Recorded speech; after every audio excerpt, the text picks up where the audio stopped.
먼저 거리, 속력, 시간과 관련된 유형들 중에서도요. 시간을 주제로 한번 문제를 풀어보도록 하겠습니다. 자, 그 전에 앞서서 거리, 속력, 시간에서 여러분이 먼저 알아줘야 되는 거는요. 바로 거리와 속력과 시간 사이 관계라는 거죠. 가장 기본적으로는요. 그렇죠. 거참 속이 시원하다라고 외쳤던 바로 이 마우스 공식을 좀 기억하시면 되겠는데요.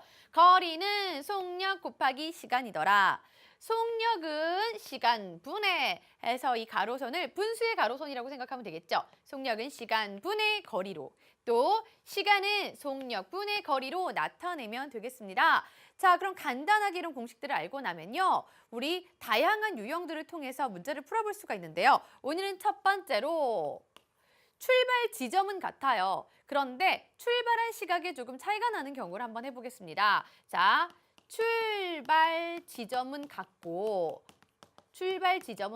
서로 다른 속도로 출발 시간이 다른 경우입니다. 자, 이런 경우에는요. 보세요. 같은 곳에서 출발했어요. 그러다 결국엔 만나기는 했습니다. 그런데 동생이 먼저 출발했으니 형은 조금 기다리는 거죠. 형은 좀 기다리고 있다가 동생은 출발한 지 한 10분 정도 있었어요. 그러면 동생을 따라잡으려니까 어떻게 해야 되겠어요? 좀 더 빠른 속도로 다다다다다다 달려가야 되겠죠. 자, 그렇게 달려가다가 결국엔 동생과 만났습니다. 분명한 건요. 둘이 간 시간은 분명히 틀려요. 동생은 더 오래 갔을 거고 형은 빠른 속력으로 갔으니까 시간은 좀 적게 걸렸겠지만 둘이 변함없는 사실은 뭐냐 하면 같은 지점에서 출발해서 만난 곳까지 간 거리는 같다라는 거예요. 그래서 A라는 아이가 간 거리나 또는 B라는 아이가 간 거리는 같더라라는 겁니다. 그쵸? 자, 바로 이렇게 문제를 풀어줄 수가 있고요. 자, 이런 식으로 우리가 방정식을 만들어주는 거예요. 조금 더 자세한 건 문제를 보면서 식을 만들어 보도록 할 겁니다. 또는요, 시간 차가 생기는 경우예요. 자, 시간차가 생기는 경우는 어떤 경우냐면 예를 들어서 여러분이요. 집부터 학교까지 갈 거예요. 막 자전거를 타고 가봤어요. 다음 날은요. 걸어가 봤습니다.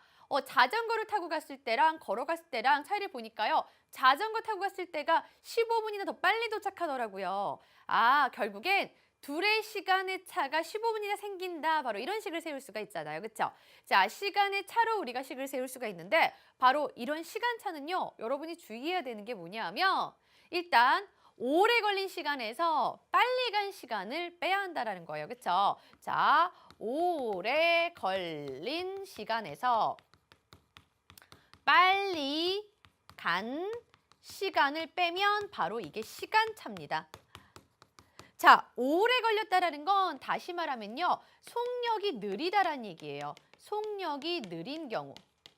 그리고 빨리 가버렸다라는 건요. 그만큼 속력이 빠른 경우를 얘기합니다.